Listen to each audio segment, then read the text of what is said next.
The land acknowledgement authority. All right. Good morning, everyone. My name is Jack Hovenier. I'm the co-chair of the Incarceration Prevention Reduction Task Force. Stephen and I are going to be chairing the steering committee meeting of the Incarceration Prevention and Reduction Task Force today. And we will start with our land acknowledgement statement. So before we begin, we acknowledge we are gathered on the traditional and unceded territory of the Lummi, Nooksack, Samish, and Semiahmoo people who have cared for and tended this land since time immemorial. Truth and acknowledgement are critical to building mutual respect and connection across all barriers of heritage and difference. So we begin this effort to acknowledge what has been buried by honoring the truth. We pay respect to their elders past and present, and please take a moment to consider the many legacies of violence, displacement, migration, and settlement that bring us together here today. And please join us in uncovering such truths at any and all public events. And with that, I'll call the meeting to order.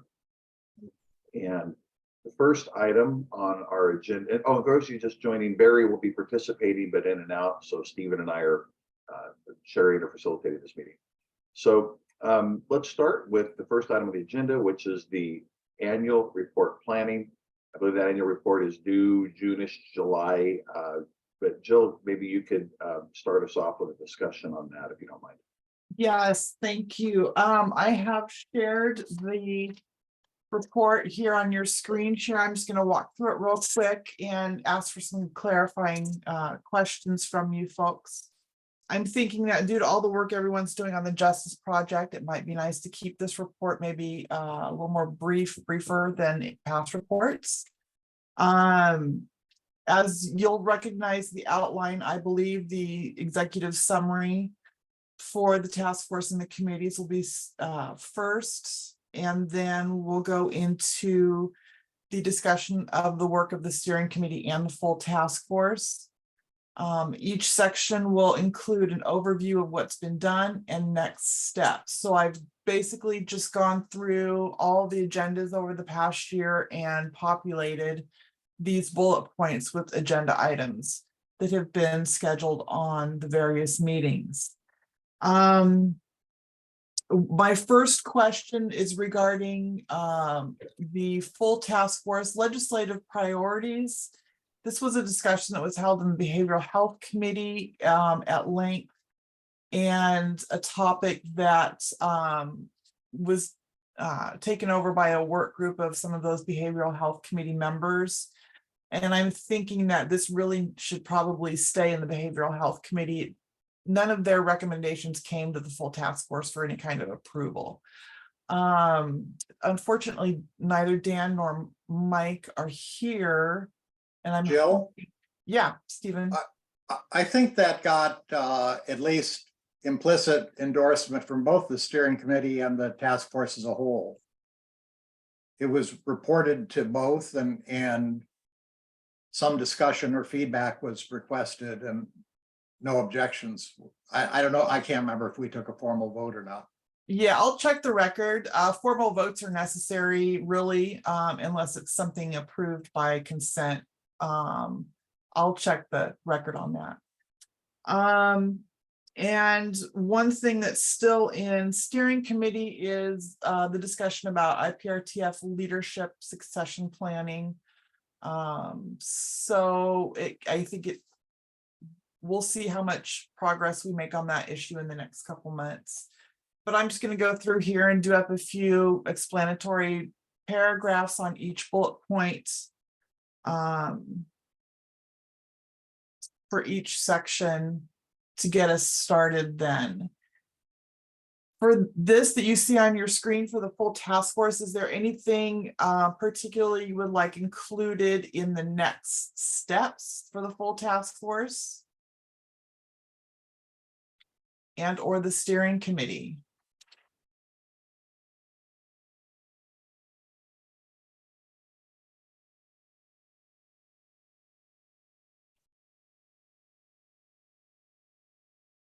And I'm not seeing, if you guys think of anything, feel free to email me, of course, as always, with your ideas. The next section will be, So maybe if you could go back up, in addition to implementation of the justice, I think that so much of our work, maybe implementation and evaluate. I mean, I know this is sort of a placeholder of what we'll say, but I think in that area, we're talking about the evaluation, the recommendations. I mean, that's kind of the heart of what we're going to be doing this year, isn't it? I think in large part, and acting as the Law and Justice Council. So I would think that when I look at those four, number two, that the area that addresses justice project implementation is by far the meatiest of the four for me, probably closely followed by the racial equity implementation strategy. Pyramid, absolutely want to communicate what we're doing. The role of steering committee is important, but kind of minor. But I think a lot of our work is going to be around what happens with this implementation plan. So I just want to call that out, that be the heart of that. yeah, I agree. That's going to be the meat of that whole section right there. I think I'm really going to lean into Barry and then you, Jack and Stephen, on authoring this section of the report. I really don't know what's going to happen once council approves an implementation plan. I don't know what the next vision is for this justice project. So it may just be as simple as talking about, we will continue to evaluate, inform, approve, acting both as the Law and Justice Council and as the task force, be nimble. But we recognize that this is a large effort from all these different parts within the county, and this will be, likely our largest priority as it relates to reduction of incarceration and diversion. I mean, this is where, like, what the needs are of that should be where our focus is. mhm, mhm. And Right. I agree with Jack. I think rather than calling it implementation of the implementation plan, I would call it oversight or something like that. Or cooperation, oversight, Yeah. approve, advocacy, whatever words, but. And the other thing I would say about that, Jill, is in my mind, the updated sequential intercept model is sort of a separate issue, because there are things in there that are not and will not be probably in the implementation plan. But that is still a task force guideline that will continue to work on filling in the gaps. Yeah, absolutely. Independent of the implementation plan is what I mean. Great. That's great feedback. Thank you. And also, I am supportive of your comment, Jill, of what I heard, given how we're all really stretched right now. When I say all, maybe not everyone on this call, but some of us are doing like 6-7 hours a week of Zoom meetings on stuff, that if this project, or pardon me, this report is a little shorter, as long as it captures the main points, I'm absolutely fine with that. Great. Thank you very much. Well, and I think a lot of the reason we did it was for council to know what we're doing. And I think that goal is being achieved in large part through many of these other efforts. I don't think we're off the radar at all. So the report's important. I think that the issues we're looking at are, they're very much aware of. Definitely not off the council's radar, for sure. Exactly. Which is, I think, the essence and part of why we wanted this report. At different times it was. And so I think having a huge report, if that's part of the goal, isn't as necessary, because we're on the radar, and they'll be getting a lot of the cooperative information other ways. So moving into the committee progress reports, again, just populated the progress bullet items with agenda items that have been discussed over the past year. And I will, again, do up a paragraph or two on the discussion that was held on each of those agenda items. In terms of next step for Behavioral Health Committee, they went through at their last meeting process to identify some priorities for the next year. So these are my notes on that, and I will refine this with Dan and Mike next time we chat. And this is similar to, I scheduled something similar to this prioritization process for the upcoming year for the upcoming Legal and Justice Committee meeting on April 11th. So Raylene and Arlene, if there's anything that I can do to help you guys facilitate a discussion with the committee on what their priorities are going to be over the next year, I'm happy to do that as well. Just let me know what you need. And a lot of that information will populate this next steps section for your report as well. And crisis stabilization facility, I think, Perry, correct me, there will only be 1 or 2 meetings. Is Perry still here? There you are. But it's pretty regular information, and thank goodness that you guys have actual data that you provide on the use of the facilities. So that will be some information that we can put into this report as well, if you want to think about putting the sidebar or a call out box with some statistics. That would be fantastic. And then for all 3 committees this month, behavioral health, legal and justice, and crisis stabilization, I have scheduled a discussion of these report items in your meetings, so we can check in with the members too and get their perspectives. Jill, Yeah.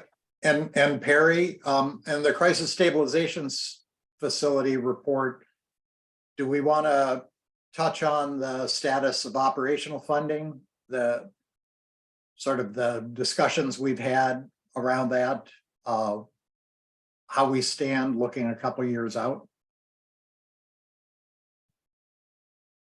I think that that's a reasonable topic. I don't know how much specific information I have. I mean, you know, obviously in terms of asks, in terms of legislation and those kinds of pieces, only because, of course, the providers actually invoice the managed care organizations directly, and I'm not actually involved in that.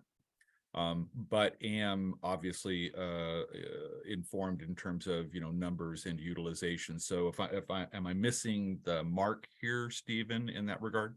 Yeah, a little bit. I think what I'm interested in is putting it on both county and city of Bellingham councils' radar screen, that we still have a pretty fragile funding structure for operations, and that we have been in discussion with legislators and with county entities about their legislative agenda to try to keep working toward a 24/7 firehouse funding model.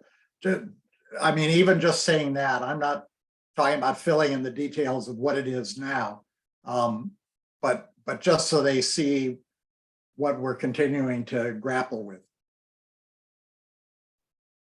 And I had a comment too on the crisis stabilization report. I think, Perry, it might make things simpler over time if that section of the report just had some consistency, because that's more static now, like it's sort of fixed and you're just reporting on ongoing. So you might have like a table or some little things where you just say, okay, this year, here's what we saw in terms of utilization. I'm sort of envisioning, though, your work could get easier, meaning if you have sort of a template that you update the data as it becomes fresh each year, you don't have to reinvent the wheel and then maybe add things, whether it's about funding or whatever. But I think that part of the report lends itself very nicely to that, maybe saves you some time in doing it that way. So I always appreciate time saving. Yeah, we can look to last year's report for that template as well, Jack. That's a great idea. Perry, did you have any reaction to my sort of reframing of the operational funding topic? Yes, I think that is an important piece that we do need to add, and we have a meeting on the 20th, so can, you know, touch base on that just a little bit there as well, and sort of framing that up. So I appreciate that, Stephen.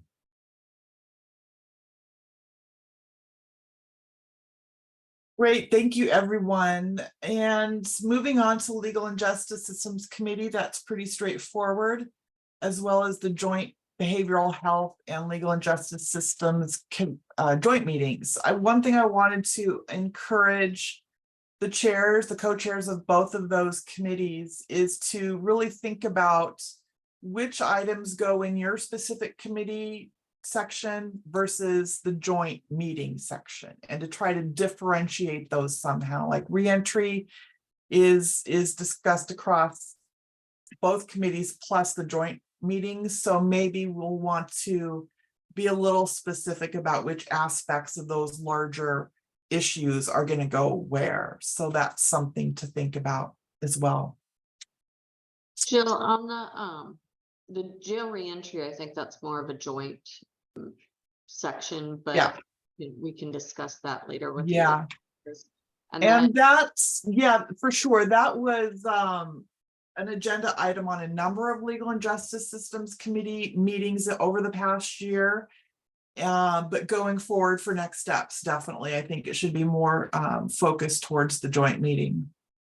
excellent. And then my other question is, under the pretrial processes unit, are we doing a separate category for the pretrial unit, or is it going to just be under legal and justice?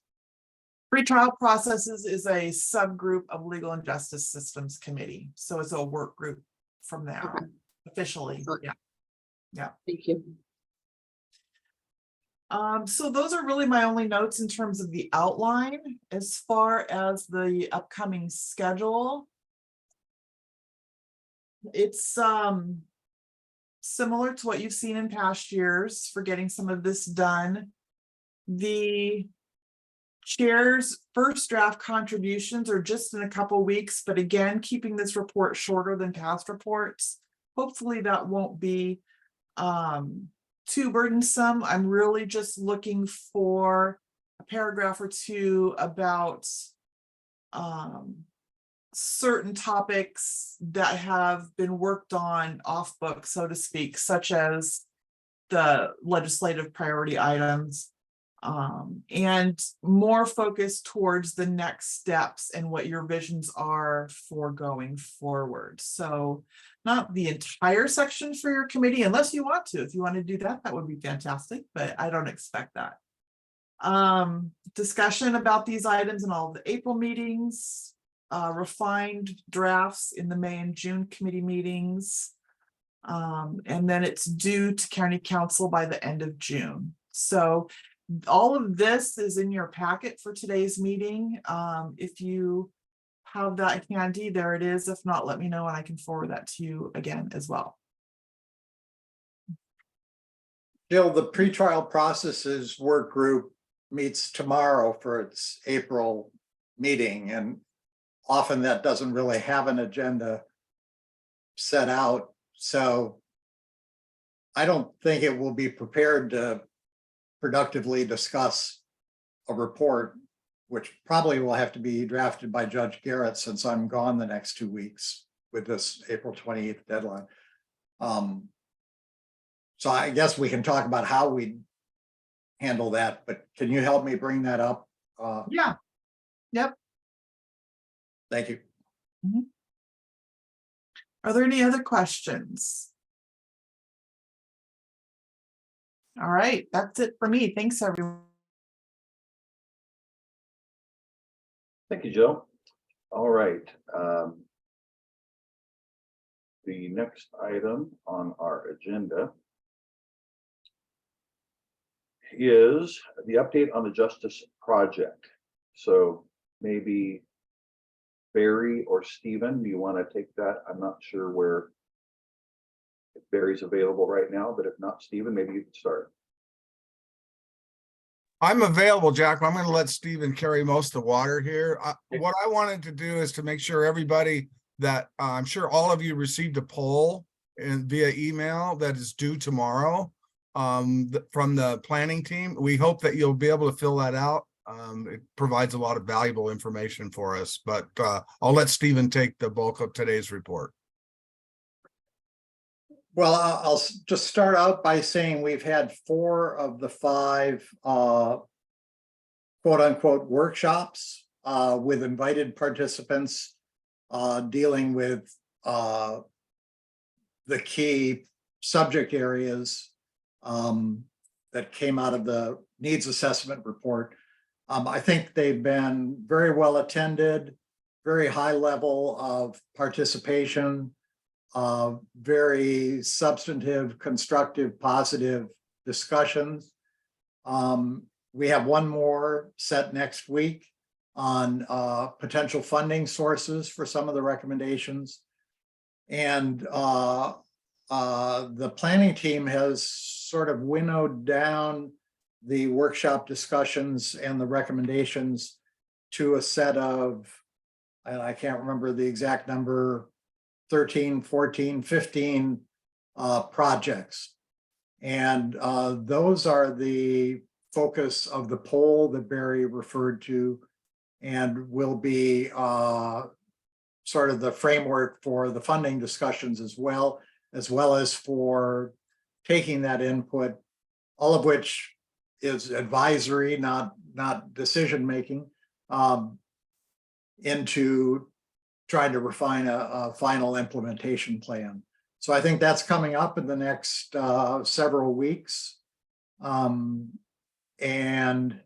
there are focus groups planned throughout the community. There is an open town hall listening session set for May 24th that will also inform the implementation plan.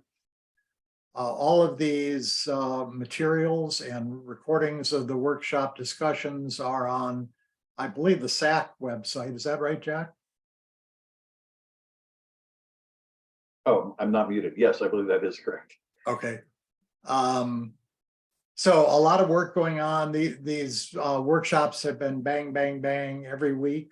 And it's a pretty daunting schedule, but I think we've been navigating that pretty well. And the feedback so far is pretty good as to how useful people have felt they have been.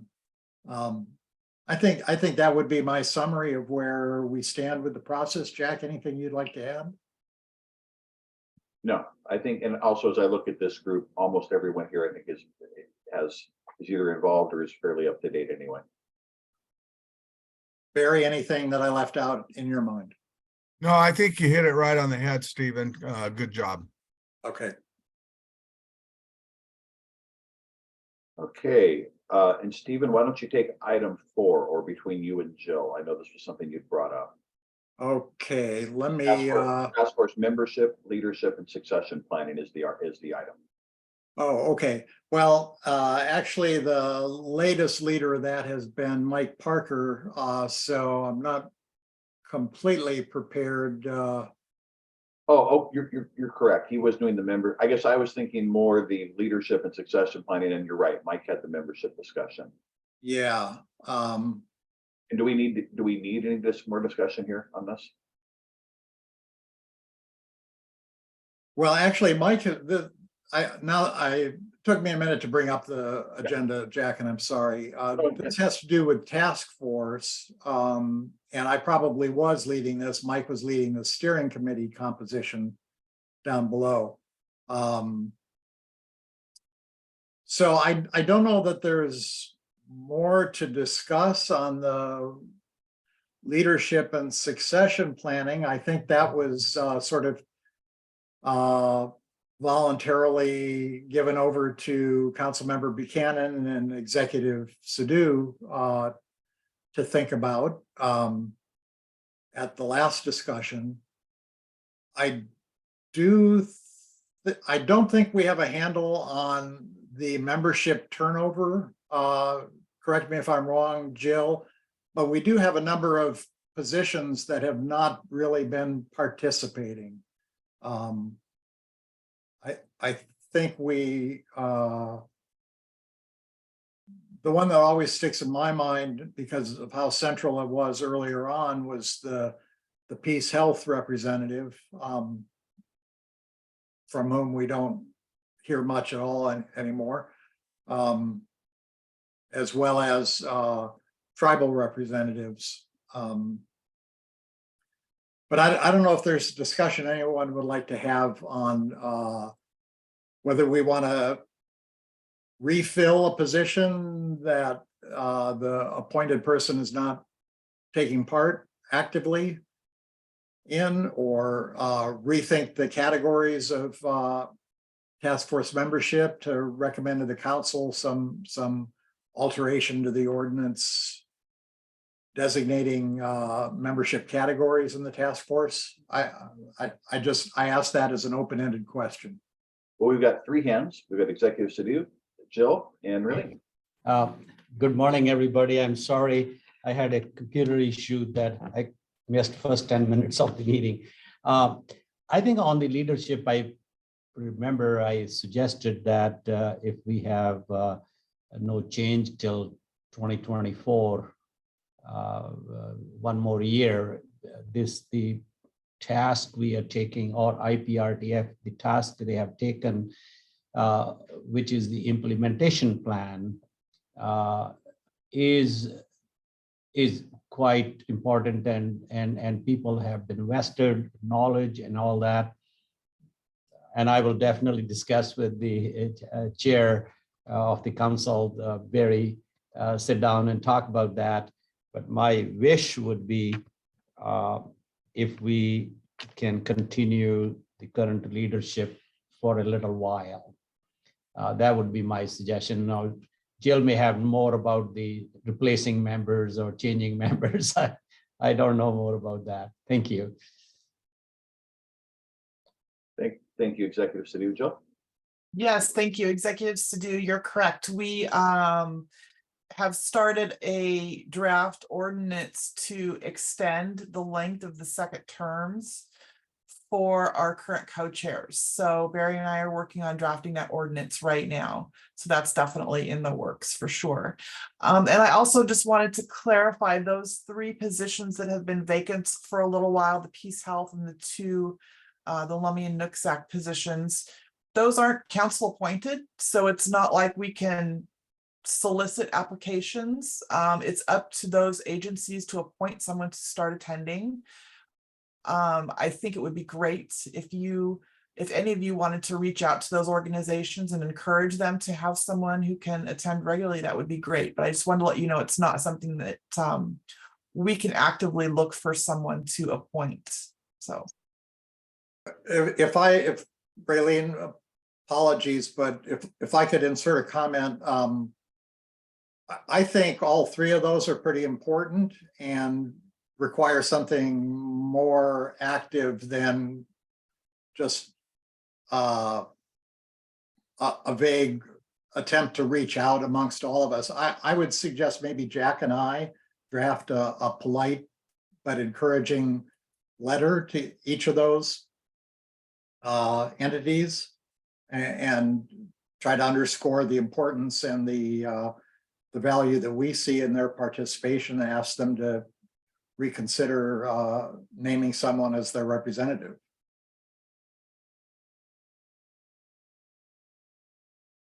Sure, I doubt anyone will object to that, Stephen. Are there any objections to that? I would have bet good money on that one. All right. Okay, We can- I'll do a first draft of that, Jack, when I get back in the country. Sounds great. Okay. Raylene and then Barry.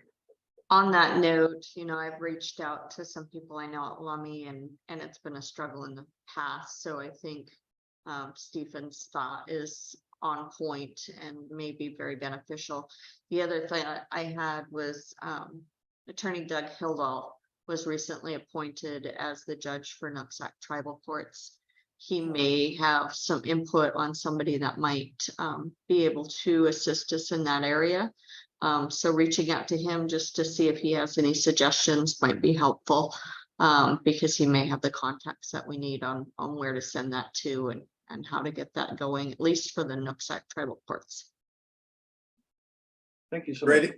Great information, Raylene. Thank you. Oh, one other side point, and I wanted to get Maya's point of view, but it looks like she just picked up the phone. I don't know if we've ever had anybody from civil law involved. I mean, I know we look at incarceration, but a lot of times it crosses over, especially when we're dealing with domestic violence. And we'll have people that are involved in the criminal system, which sometimes ends up with child custody issues. And I don't know if that would be something worth looking into, to having somebody participate from that end. So just food for thought.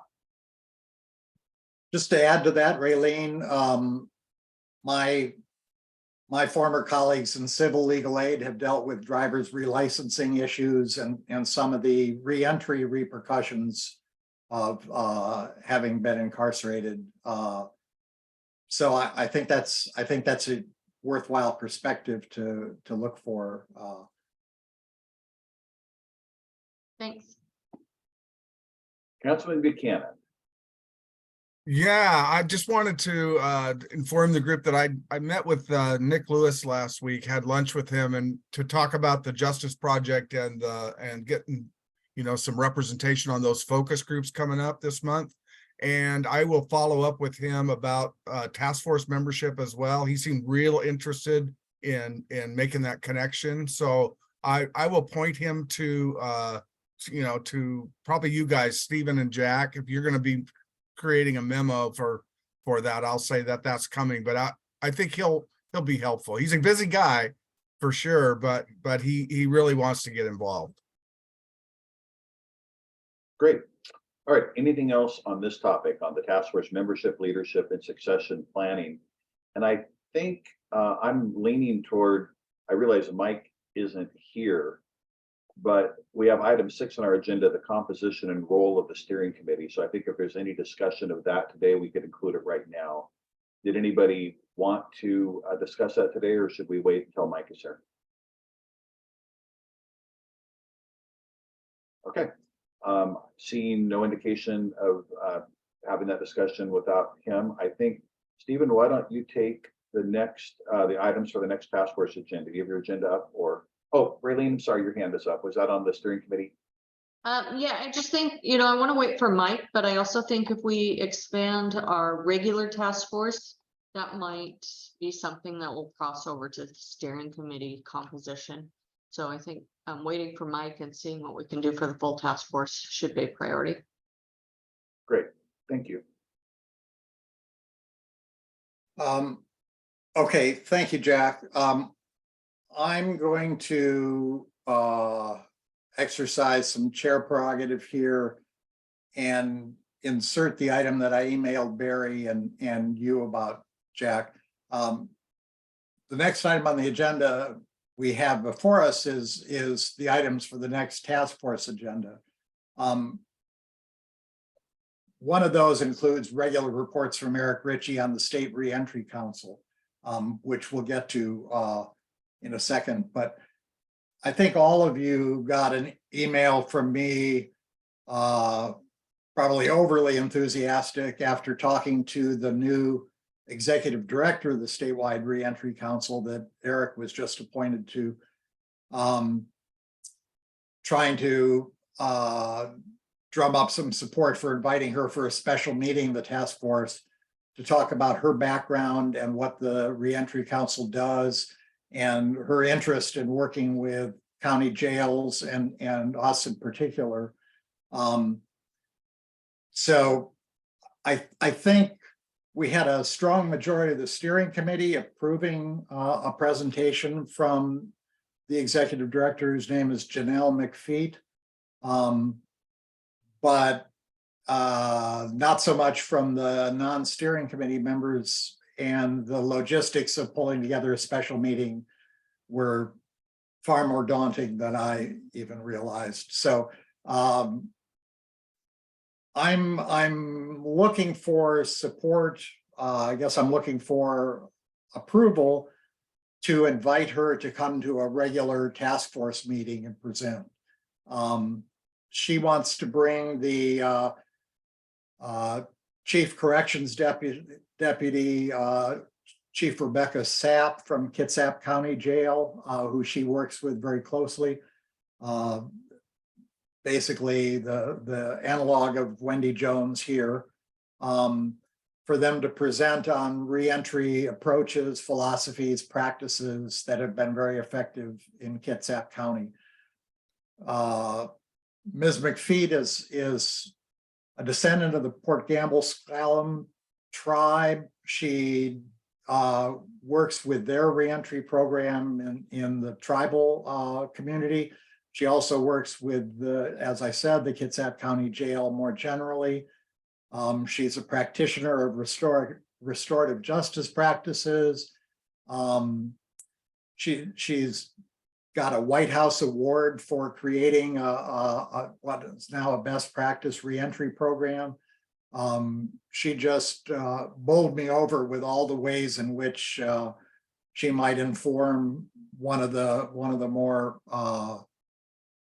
current topics on many of our agendas. She's also a thoughtful person in terms of how to engage communities who have not been engaged in these discussions before, and including but not limited to tribal communities. So and she's also very interested in working with localities like ours, and is impressed with her beginning understanding of what we've been doing, which Eric and I have imparted to her. So I broached to her the possibility of coming to our May task force meeting, and if not May, maybe June. She has to coordinate with Chief Sapp if she does do that, and decide if they want to do it together or not. I'd just like to put that out there and see if the steering committee approves of my continuing to try to bring her in and talk to us. I see 2 thumbs up for Raylene, but I'll only count that as 1 vote.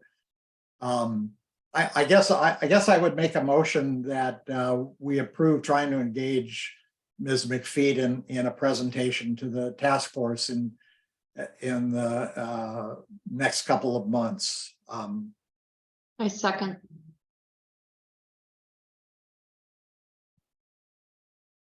Is there any more discussion on that? I think it's a great idea, Stephen. Okay, Do you think, Stephen, that we could get some, just any additional information, just precursor information prior to? I'm very interested, and I don't know if there's any material. yeah, she was going to send me some things. She's actually got some evaluative data, third-party studies on the effectiveness of some of her innovations. She admitted that at least one of those reports is as garbled as we know it would be from the COVID years. So certainly not contingent on inviting her. I just wanted to get that piece in. I'm fully supportive as well. okay. I don't know how we conduct the vote exactly. We don't do that often, Joe. Yeah, and I don't know. Yeah, Do we actually even need a vote, Stephen? I think we can just.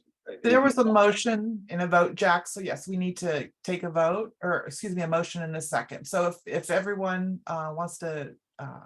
Jill, what I was going to ask him though is if we actually even need a motion to do this. I think to invite someone to speak, I don't know that we do, as long as no one objects. If you feel more comfortable with the motion, we can. But We don't need a motion, but a motion has been made, so it's out there. So now Right, that so you- it's been made. I could withdraw the motion. I was going to suggest you withdraw it, Sure. and we just all agree to do it. Raylene, would that be okay with you? Okay, then I will withdraw the motion and pursue my negotiations with Ms. McFeet. And Perry, I will make sure that before she comes, we'll get some materials, some background materials as well. Anyway, I found her a very exciting and knowledgeable person, so I appreciate the support. Chief Tank. Yes, Stephen, can you spell her last name, please? It's capital M, small c, capital F-E-A-T. Thank you. The statewide reentry council is under the Department of Corrections. And I think I've sent out webpage. By the way, if you look at the other council members, they have done a remarkable job of bringing in people with lived carceral experience, people of racial and ethnic diversity. Just a very impressive body. I'm not exactly sure how they work, but with her leadership, I think that is a really deep pool of resources for us. She also knows about funding. She said, oh, well, you could get a DOJ grant for X, Y, and Z. So I think there are many ways in which she might advise us in useful ways. as we explore reentry possibilities in our implementation plan.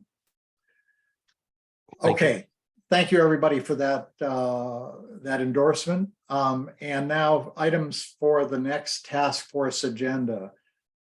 Let me, because not everybody has their agenda up, let me read what they are.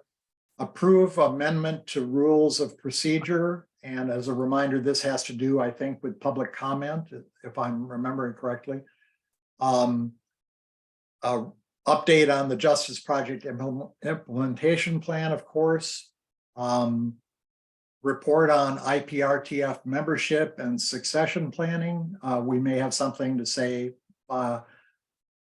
by, well, that's what, less than 2 weeks from now. So I don't know.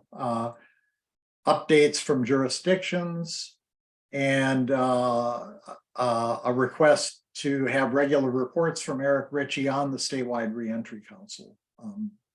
So that might give Eric a few minutes to talk about his first couple months of experience on that. I would like to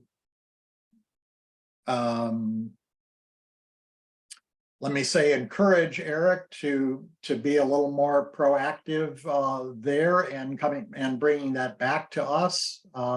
So a regular place on the agenda for reentry issues that he can inform us on would seem valuable to me.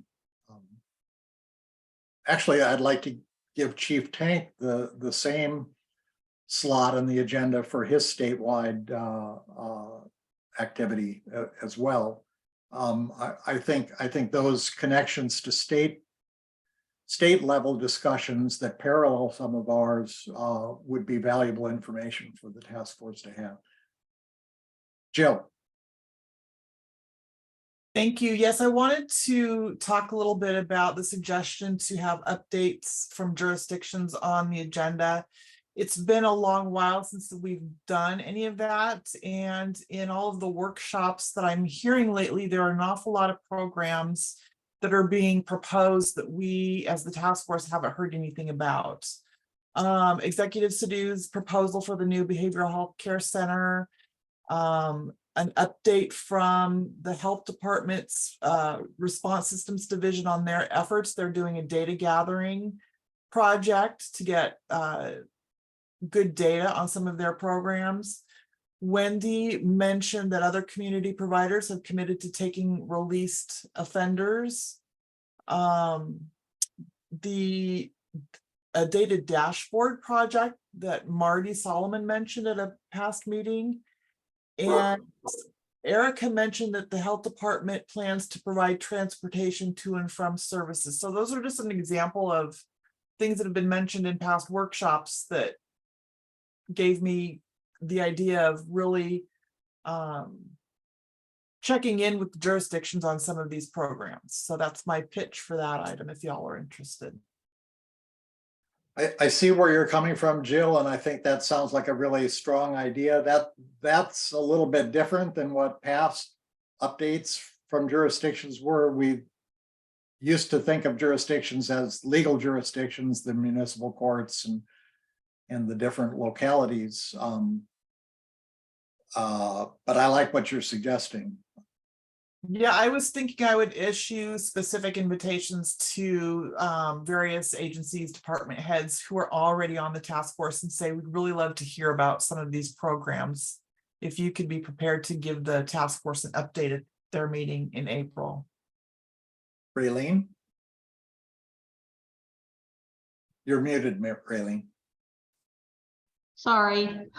Going back to pointing out to Chief Tank to report from the state committee, I'm wondering if Tank, did you go to the last BJA alternatives task force meeting? I was out of town, so I missed it, but I know they were talking about reentry and they have a slideshow and presentation on revolving doors and downward spirals that include a lot of incarceration statistics for failure to appear and why rural people are going to jail. It doesn't have Whatcom County's involved, but it does have a lot of the other counties, which we may want to reach out to. So I didn't know if you had information on that or not.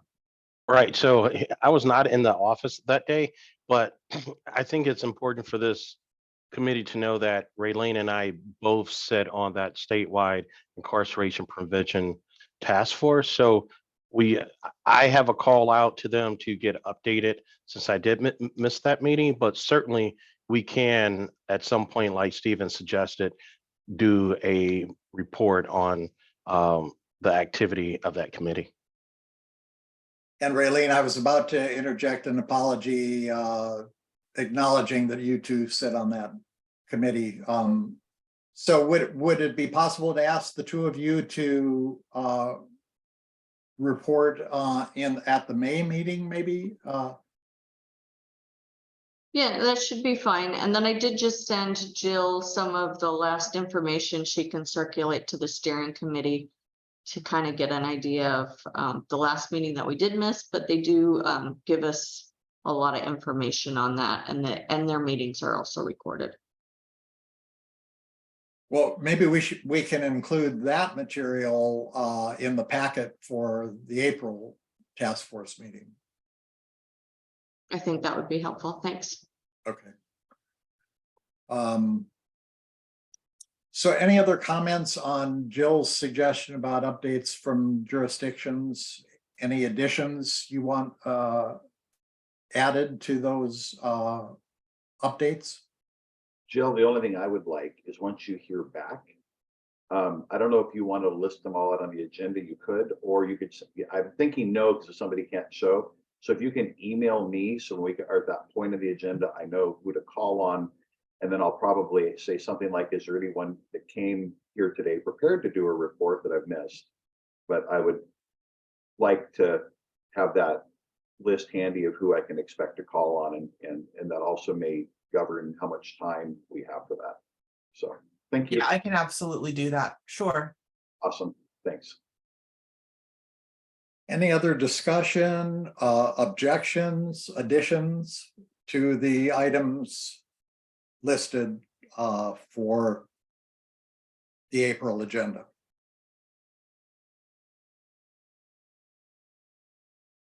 Okay, Jill, thank you for developing this for us. And Jack, maybe I can turn it back to you for other Sure. business and Yeah, other business and public comment. So I think we're toward the end of our meeting today. Do we have any other business for the steering committee today? And seeing none, Jill, I'm going to ask you to please invite our two attendees to make any comments they might like to make if they choose to.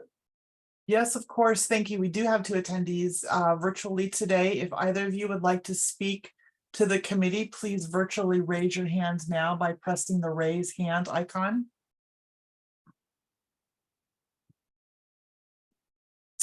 No hands are raised, and I don't see any in-person attendees in our conference room. And Jill, before we adjourn, something just occurred to me.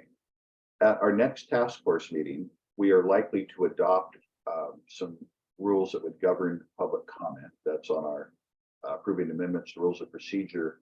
Would those take effect for that meeting, or do they take effect at the end of the meeting? I'm wondering if I have any guidelines that meeting. Maybe it would be a good idea to specify during that vote, saying that these rules will take effect either today for this meeting or at our following meeting. I think I will say they will take effect upon approval, because that way we're not blind without a net, so to speak. So, okay, great. Thank you. Okay. Seeing no other business for the committee, I want to thank everyone for being here. Enjoy the wet spring and the holiday weekend. And for those of you that there's lots of holidays and lots of cultures this week. So take care, everyone, and we will see you all soon. Thank you.